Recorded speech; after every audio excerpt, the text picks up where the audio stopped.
Something resembling... Oh, mother of pearl! Hi! Gorgeous! Beautiful! Our game tonight, Our Bad Ending. A beautiful lesbian story that ends with horror? Question mark? Yes, violence, gore, depictions of abuse, and homophobia, as well as sexual themes. They did say that there was partial nudity. It is not frontal partial nudity. And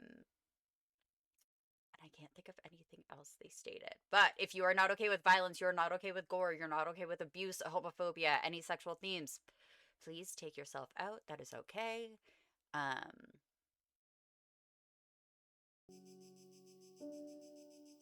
Okay, sorry. I'm like, what are all these things? So we've got a quick save, a save, and auto. History. Oh, I love a history. And this should be my settings. Which I did consider doing this in Italian and seeing if I understood any of it. I'm not going. I wouldn't do it. I would just be lost. You guys would be lost. The night was sweltering, warm with a heavy humidity that sank into my clothes. Oh, we're one of the people? The night was sweltering. Oh, wait, what? If a 40. I'm afraid to press it. I didn't realize. I feared that reaching to put on our shoes would wake someone, so we snuck out of the camp barefoot. But I barely noticed the earth caked between my toes. I don't think I could do that sensory. Instead, I was focused on her hand, warm where it was wrapped around my own. I let her lead me along to the forest at the edge of the campsite. Oh, that font is so comforting. I'm trying so hard. Saira? Maybe Saira? Do you have the string? I blinked. Okay, where's Saira? Then felt around in my pocket for the spool of red thread. I had taken it from my home economics kit before we left for the trip, along with a small pair of scissors. Yeah. We had first discovered the ritual on a blog. Okay. Okay. We're choosing a ritual. Okay. There had been many, ranging from confusing to downright morbid, but when we landed on this one, it felt safe enough to try. After all, we just had to. Tie a red string to a banana tree. Connect that same string to our pinkies. And make our wish. Remember, we have to make the same wish or it won't come true. So what's our wish? Best friends forever. That's your wish? Is best friends forever? I nodded to show her that I had understood. Huimin returned a smile, gentle and sincere. Even in the dark where I could barely make out her features, the gesture made my chest tight. Okay, so we're in love with her. Then we both lowered our heads and clasped our hands together again. Make the wish in your heart, the blog had instructed. My heart thundered in my chest. Huimin wished for us to stay best friends forever, and I wished for her to be mine. Aren't you guys supposed to make the same wish? Whatever demon or spirit that was supposed to grant our wish never did. More than a decade later, Huimin and I are neither together nor best friends. At least best friends probably see each other more in person than on Instagram. Aww. Instead, she's been seeing this guy for 5 years. Their smiling faces pressed together along with the caption teases me. Anniversary chalet with the bae. Oh. I can already see how it will all go from here. Soon they'll get engaged, then they'll apply for a BTO flat, get married, and move out together. BTO? That's interesting. Also, you've been carrying a torch for her for 10 years? Girl. That's determination? Dedication. It's the ever-popular Singaporean dream of building a nuclear family. Huimin had always wanted her own place, so I should be happy for her, but bitterness churns in my stomach. Her boyfriend's smile taunts me, reminding me of what I can't have with her in this stupid heteronormative country. I close the app. Years ago, despite everything, I thought we had a chance. I thought that if life just meandered and turned in the right way, if we were stubborn enough and lived on our own rules, we could have our happy ending too. Now I don't know anymore. I think of that ritual. If it had worked, would it have saved or doomed me? A tired sigh consumes me and I close my eyes. It's too much for tonight. I don't want to spiral into this again. I'm indoors, but there is sand beneath my feet. It must have followed me from the beach, stubborn, even as I walked for miles, clinging to my soles to finally make it into my home. But this is not my home. I'm in someone else's house. What? What? There's a stench in the air. The smell of a mess that had not been cleaned up, of something left out to rot. Something resembling... Oh, mother of pearl, hi! Gorgeous! Beautiful! It was a dream. As I shake off the grogginess, I realize my phone is ringing. It must be the middle of the night. I frown. Calls this late are never good. Oh, she's calling us. Despite the oddity of the call, my heart swells with fondness at the thought of her on the other side. Without sparing another moment, I accept the call. Sayura, are you there? She sounds frantic, her voice breathless and pitched. I'm here, Huimin. I'm here. What's wrong? Oh my god, Sierra. Why'd I go with Sierra? The line cracks, movement muffling the receiver. As I strain to hear her, I realize in horror that she's crying. Calm down. Tell me what happened. David and I had a fight, and I pushed him by accident, and then he just... Can you come to the chalet, please? I don't know what to do. Okay. Can you text me the address? I'll go now. Yes, I'll text you. You'll help me, right? Of course, we're best friends. I don't know why I said that. We haven't even acknowledged that in years. Thanks. After the call ends, I stare at the screen, letting it sink in. Something had happened between Huimin and her boyfriend. Something bad. My first thought was that he had hurt her, but she said she had pushed him. A dark, malicious thought began to take root in my head. Are things finally turning in my favor? Did the demon coiled in the trunk of that banana tree hear my wish after all? My phone pings, startling me out of my thoughts. A few texts had come in from Huimin. The first one was a badly typed address followed by another text that corrects a few typos while also making new ones. Finally, a third one comes in with everything laid out corrected. This one, she says. Sorry. I fire a quick text back to acknowledge it. There we go. Then move to get changed to leave the house. At this hour, the buses and trains have long stopped running. A cab is too expensive. I grab my bicycle again instead. Oh my gosh, that is, again, dedication. I know the chalet is about 20 minutes away by bike. It's an old establishment on East Coast Park, popular for barbecues near the beach. I've been there many years ago as part of our secondary school class gathering. It was supposed to be a fun sleepover with everyone, which in theory was exciting, but it became a huge mess in execution. Eventually, Huimin snuck over to my house and slept over there instead. I hated the class trip, but our own sleepover felt special. That was when I stopped my thoughts there. I've arrived at Huimin's chalet. It's dark, but I can make out the villa number beside the door. It's one of the last few villas at the edge of the property, closer to the forest than the beach. I leave my bicycle by the side of the road and walk up to the door. I knock 3 times. Oh my god, we're cute! Huimin, it's me, Saira. Are you sure it was a push? Are you sure it was a little push? Okay. The door locks and Huimin peers out. I'm taken aback by the blood soaked into her clothes. Hey, yo! What's happening? That looks like something a little more happened than just like a push. Sayura. She reaches for my arm, grabbing on tightly. Her nails dig into my flesh as she trembles violently. I can trust you, right? Promise me you won't call the police. Promise me? Please. The words tumble out of her, a desperate and incoherent plea. My mind is whirring. Are you hurt? Huh? I reach out with my other hand, pushing back her unkempt hair to look at her face properly. It seems like there's blood everywhere, even splattered on her face. It makes me sick thinking any of it could be hers. The blood. Did you get hurt?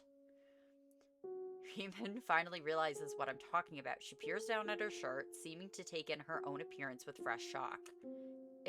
It's not mine. Okay. I breathe a sigh of relief.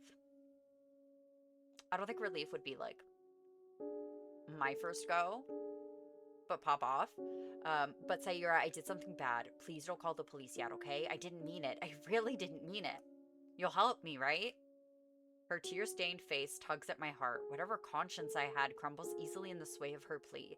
I have a slow sinking realization, like an anchor doomed for the ocean floor. Yeah.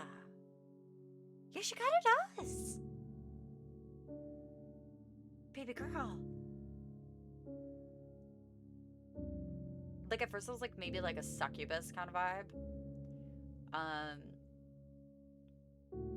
Now I'm just thinking everybody's toxic.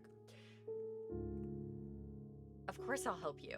A small relief blooms on her face but quickly disappears as she leads me into the villa. Oh my god, that was our nightmare. He's here. Heman pauses in the doorway leading to the living area. It's a scene from my dream, but crystal clear and real. The room is in disarray, furniture upturned and thrown from its original place, the remnants of a fight. David has collapsed head first into a glass table.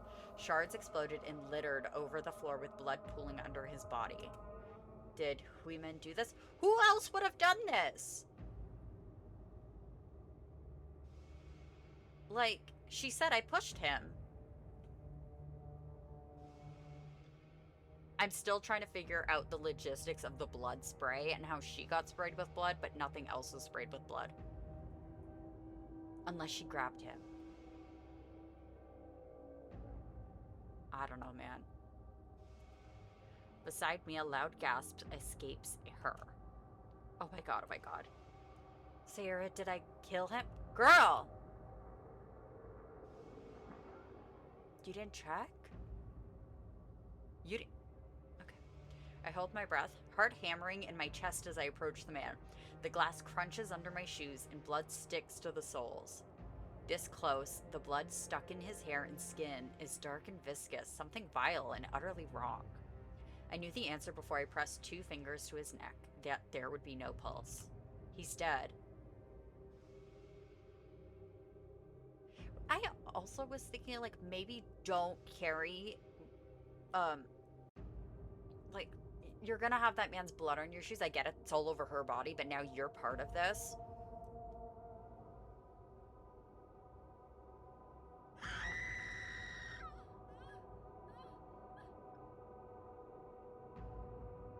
Why did she just crumble like that?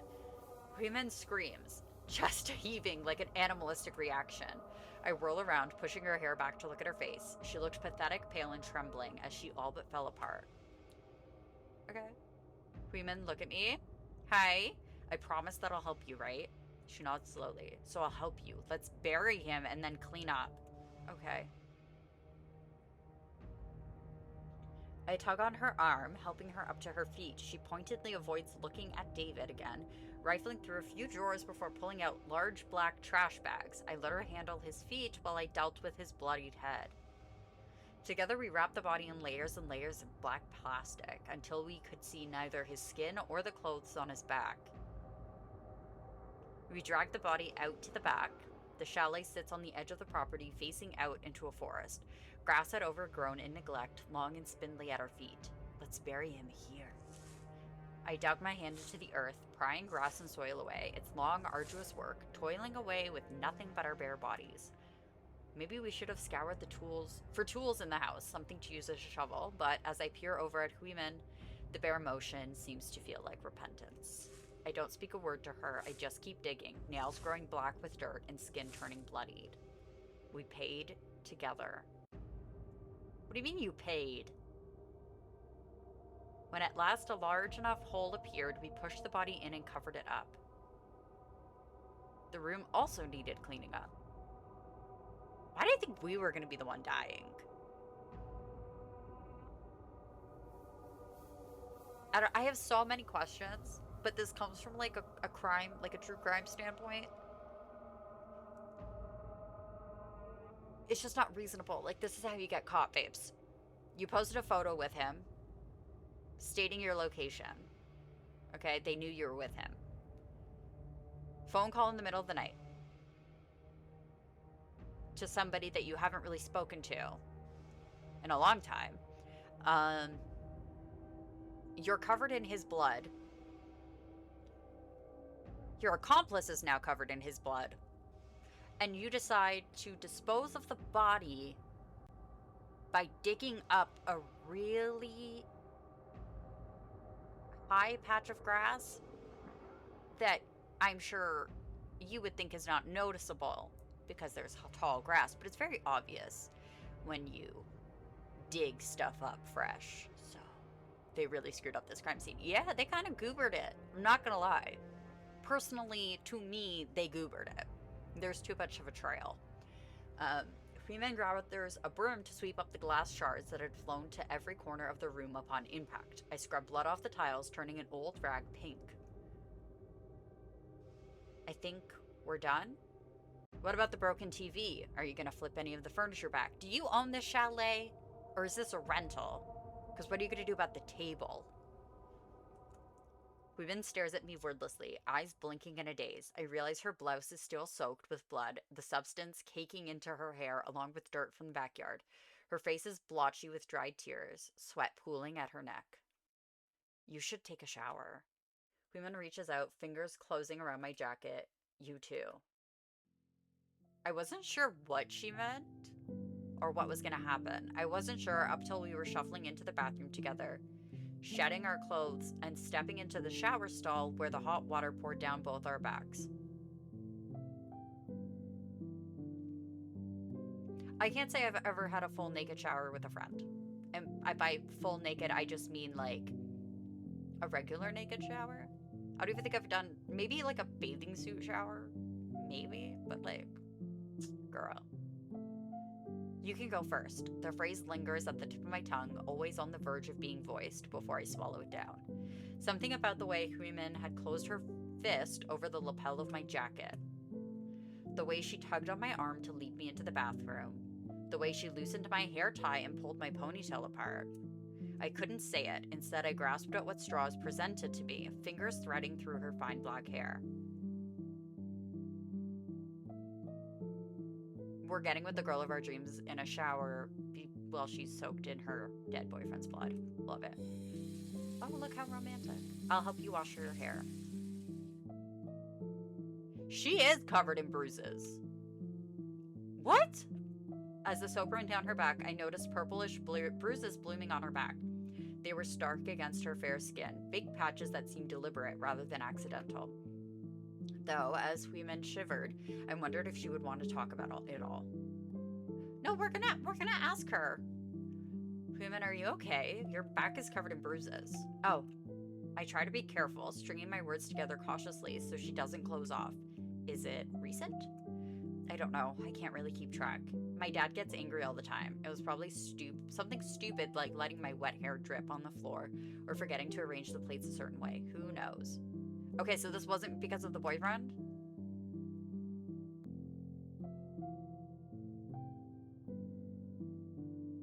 At least if it was the boyfriend. Okay. I bite my lip. Huimin has a violent father. As the eldest daughter in the family, she's been raised to shoulder the responsibilities of taking care of both the household chores and her younger brother. She's the most hardworking and meticulous person I know, yet her father continues to find fault in her. I'm sorry. It's not your fault, I'm just unlucky. Sometimes I wonder if I did something to deserve this, if I'm a bad daughter after all. Freeman, you're not. Then what am I supposed to do for my family to be happy with me? It feels like there's an imaginary bar I'm trying to reach, but I don't know where or what it is.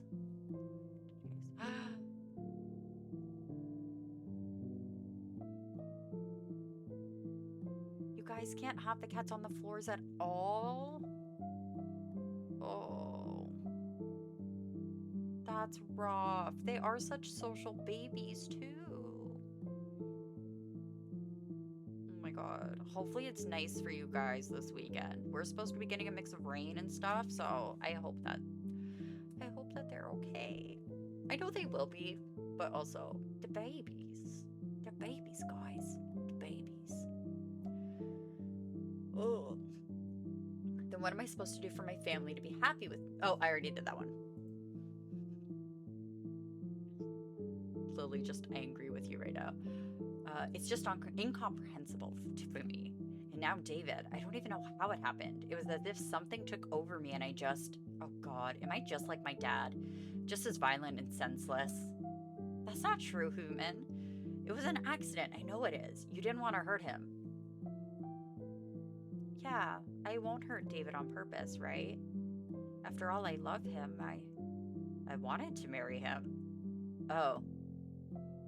My heart sinks. I've known this, but still my gut wrenches with disappointment. If I could marry him, we could get a house and I could move out. It felt like the only way I could escape, the only way my family would let me go. Oh, so you weren't with him for good. Okay. But now it's over. My dream is over, so I don't know why I want to say Sayara. I leave Huiman to settle down in the room. Something draws me to the backyard again. The grave we've made is still there, a fresh mound of dirt in the midst of long overgrown grass. Are you now realizing how stupid that looks? I think of his body, broken and buried underneath. I want him to rot. I want his... Okay, girl. I want his flesh and skin to break apart and separate from bone, for the earth to consume him whole and leave nothing to touch her ever again. My head whips up at a sound, squinting at the trees. Belatedly, I'm reminded of the ritual Huiman and I had done as kids, how we had tied a red string to a tree, just like one of many here. Who... Did I fully miss that there was a figure there until they left? Like, was something actually just chilling there? Okay. Before I can get my sentence out, the figure disappears as suddenly as it had appeared. I'm left with my heart pounding like a drum beat, limbs trembling, and skin speckled with goosebumps. I quickly returned to the room. Huiman had changed into a fresh set of clothes, but hadn't moved to dry off her hair. She stood motionless in a corner of the room, wet hair dripping onto the floor. I grab a towel and approach her. Huiman? Oh, look how cute you are! Huiman turns at the sound of my voice. She had stopped crying, but her eyes still looked glassy, eyes red-rimmed and puffy. Despite looking in my direction, I wasn't sure if she was seeing me. I ignore that and push on. Come here, I'll help you dry off your hair. She doesn't move. I go to her instead. She doesn't protest when I take hold of her hair, sandwiching it between the towel and rubbing the strands dry. I'm sorry. It's not your fault. You didn't mean to. Did I really? Did I really not mean to? Girl, only you can decide that. Well, you in a court of law, whatever, you know. I pause. No, of course she didn't. The guilt is just eating away at her. I wish it would end already, be done flowing out of whatever well of conscience it came from.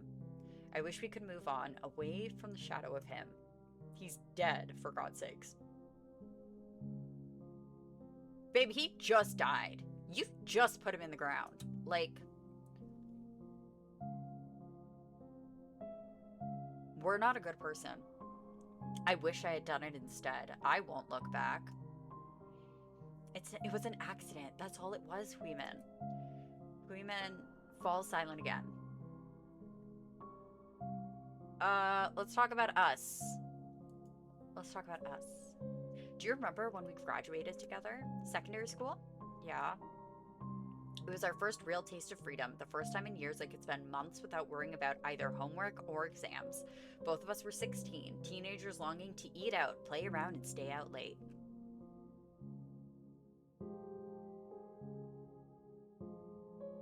Oh, the poor babies. Oh my god. I would be so sad if I had to, like, lock my babies up in a room. Like, I know that sounded worse than it is. Like, I know they have to stay, but I'm always like, no. Go be free. Do the things you want to do. We lusted for the autonomy that adulthood promised. I wanted to do everything all at once. It was exhilarating, especially so with Huiman by my side. Do you remember how we would split a McDonald's meal so we could save money? Or how we would walk around a whole mall with bubble tea and just window shop. We were so carefree back then. Girl, that is great money restraint. We were. Even though it was mundane in hindsight, those times meant a lot to me. It was what I clung onto after Huimin and I drifted apart. Did she think about them too? No. Oh, that was when I dyed my hair for the first time. We finally didn't have annoying school rules about our hair or attire, so I itched to do something with it. I made you pick out the color for me. It's the same maroon shade I have right now. When the color first came out, Huimin said it was so pretty on me. And I had kept it since then, religiously re-dyeing the roots each time they grew out until it felt as if it was my own hair. It's still the same color. It grew on me. God, going through our memories really feels like pressing on a bruise shaped like a pathetic, fruitless crush. Back then, things felt almost perfect. I thought our relationship was heading in the right trajectory, that it was only a matter of time and I could get the ending I wanted. That she'll say yes instead of pushing me away. Sorry, I'm tired. I'm gonna go lie down. Can you turn off the light, okay? Are we leaving? Hula! No! I don't know who you are. We're not having this. I'm looking, sorry. I'm like, the artwork of this is beautiful.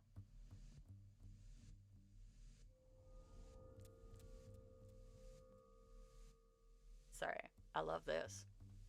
I feel something squeezing my chest, making it impossible to breathe. I think of whispered ghost stories and urban legends when the secrets muttered between two teenage girls. I think of Huimin and what happened when.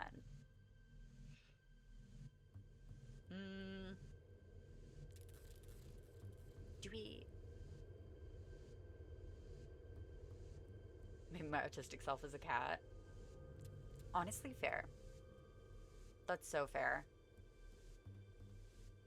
I'm like, I don't know if I'm a dog or a cat. That's the issue.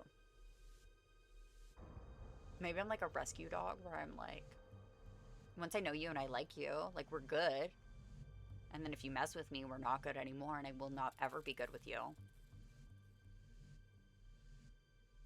But depending on the day and the mood, I am quite a bubbly. Not a golden retriever, definitely not. Love them. I am not one. Do we... Here's the thing, is I know that there's two endings to this.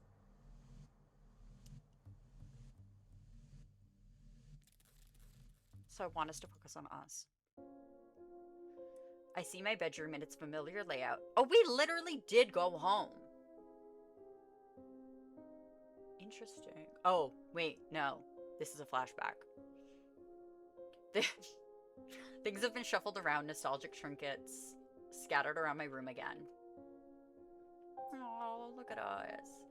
Huimin and I are teenagers, huddled in my bed, refusing to go to sleep, even though it was well past midnight. We had ditched the class together, gathering earlier in the day.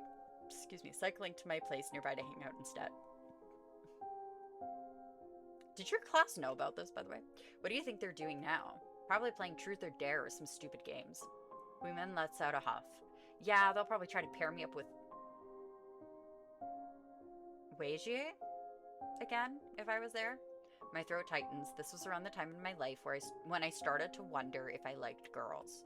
It was a secret I was desperate to hide. The thought of anyone finding out, especially my parents, left me deeply mortified. Still, despite my attempts to quell it, jealousy stirs in my gut. Well, do you like him? Huimin makes a face and I relax. No way. He thinks he's so good looking, but he's really just average. I can't stand him, actually. What's his name? We're gonna write his name down.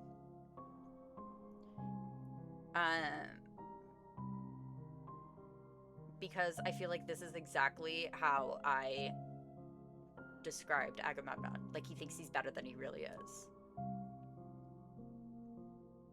I like it. Okay. I wish I could see his reaction if you say that to his face. Huimin grins lazily, nuzzling her face into the pillow. Maybe I should surprise him for graduation. Give that inflated ego a good kick. We giggle some more. I feel dizzy with joy, gloriously relieved that we were on the same side. That Huimin doesn't like him after all. I don't really want to sleep yet. Sayura, should we play a game too? What game? I blinked, shuffling closer. Truth or dare? Sure. Okay, truth or dare? Truth. Have you ever had a crush on someone? Y'all are teenagers asking this. Okay. Oh, I hadn't expected her to ask something like that. So cliched and embarrassing, yet drawn so confidently from her lips. I suppose she won't know who, even if I answered honestly. Yes. Human smiles. Now you ask me. Truth or dare? Truth. I am a petty, immature teenager. Her question had fluttered me, so I wanted to turn the tables back on her. Have you ever kissed someone? There is the slightest hint of a blush on Human's cheeks, but she answers without wavering. Yes, at one of the camps. My breath stills. I hate that I asked, even though I knew the answer would feel like a truck running me over. My stupid, sensitive heart hurt, and I want to cry and end the game. Now it's your turn again. Truth or dare? I stare at her, blinking slowly. Suddenly, I'm tired of honesty. My heart already feels raw, bleeding on my sleeve from just a few questions.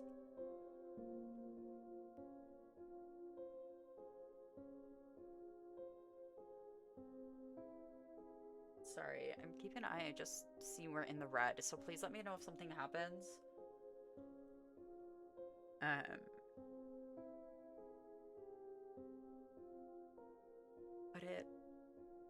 I don't know. It says it's unstable right now, but it's still okay. Who knows?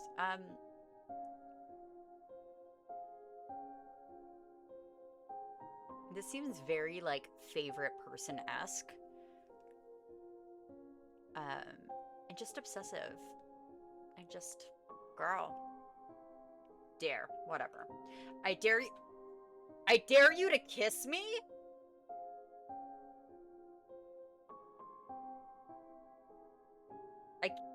Again, not something I've ever done with my friends. My eyes go wide. What? You haven't kissed anyone before, right? No, I haven't, but it's really nothing much. What? It really isn't nothing much. I feel like I'm gonna die. Here I am with an embarrassing crush on a girl who's going to kiss me, but she thinks it's nothing much. Did you kiss her? Human inches closer. I close my eyes, nerves keeping me frozen in place.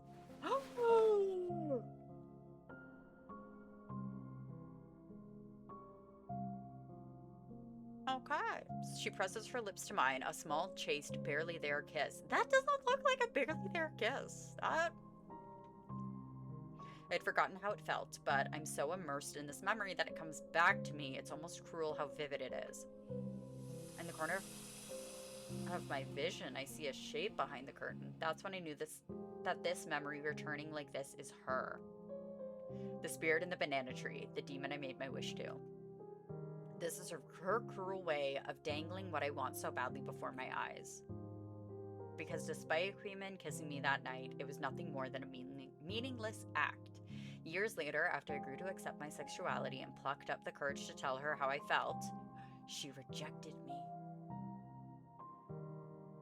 I could try to date you, but I just think that in the end, I'll probably end up with a guy, so I don't want to waste your time.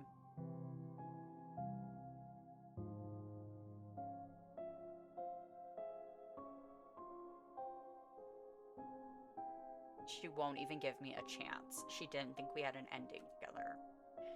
I get it, I really do, but as much as I've resigned to it, having this memory dragged up from the depths and made afresh once more, I just want her all over again.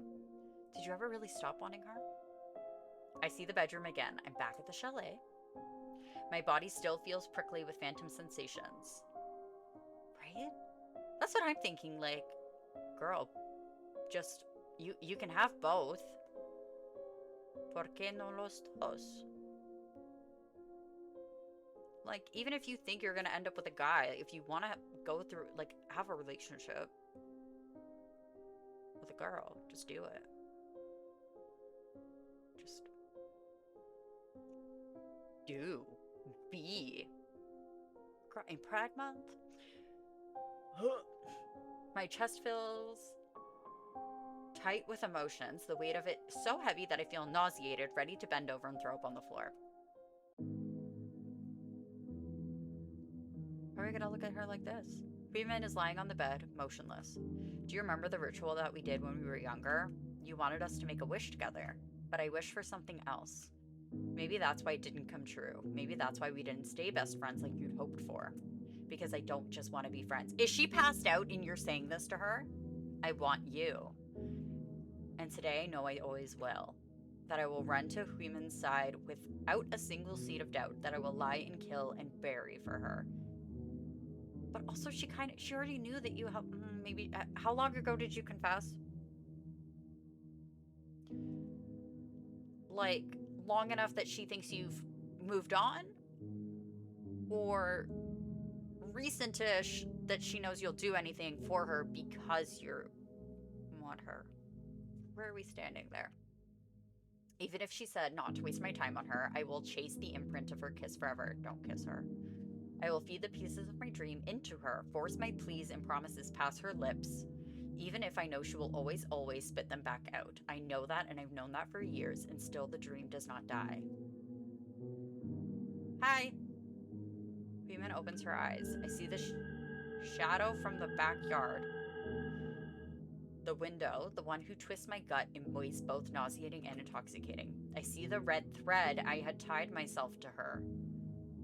The way she followed me through the forest, through the dark, and through the years of my turbulent life. Of course, this is the only way it can happen for me. Show me. What? Hold on, do we have a plot twist? Are you... She reaches up, cupping my face in her hand. Show me that you want me. I'm waiting. I don't care that it feels wrong. I'm long past that, so I let her drag me down and kiss her. Oh.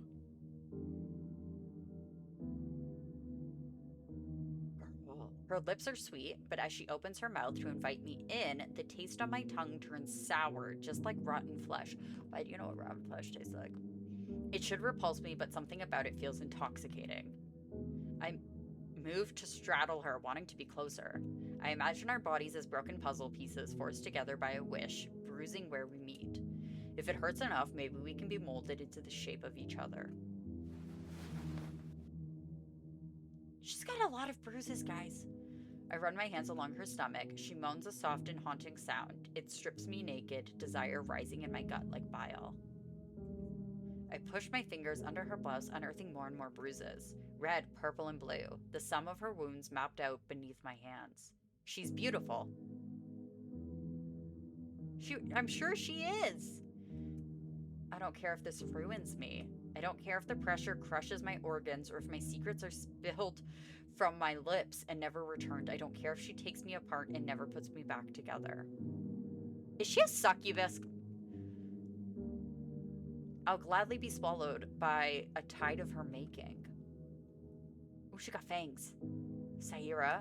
She curls her arms around my neck, pulling herself closer, her lips press against my throat. Do you know the price of your wish?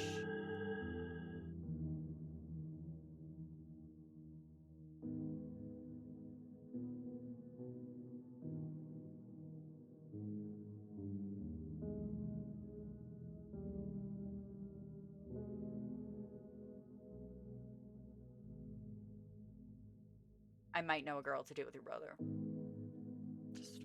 Just saying. I know she's speaking against my skin, but I hear her voice inside my head, deep and guttural, like an inhuman growl. Suddenly, her nails grow sharp against my skin, scraping against my pulse. My body goes cold. You gonna die. I swallow. She must taste my fear through my throat. She must know that as much as I am afraid, I will not run. I feel her lips pull tight into a smile, all teeth against the jugular of my neck. It's you.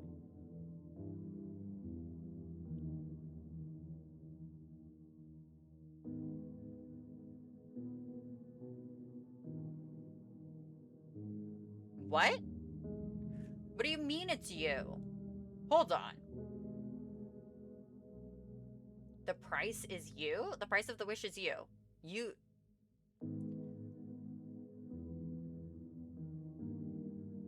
No, I think she's literally a vampire. No. She is a vampire. And she has gone for our jugular. That is our blood. She has also scratched our back up with her sharp as shit nails that she just grew, apparently. I close my eyes. I hope my blood is warm against her lips. I hope my heart is as black as it feels. And I hope that when she is done with me, that she will drag me straight to hell. It doesn't matter if it's a bad ending as long as it's one I can share with her.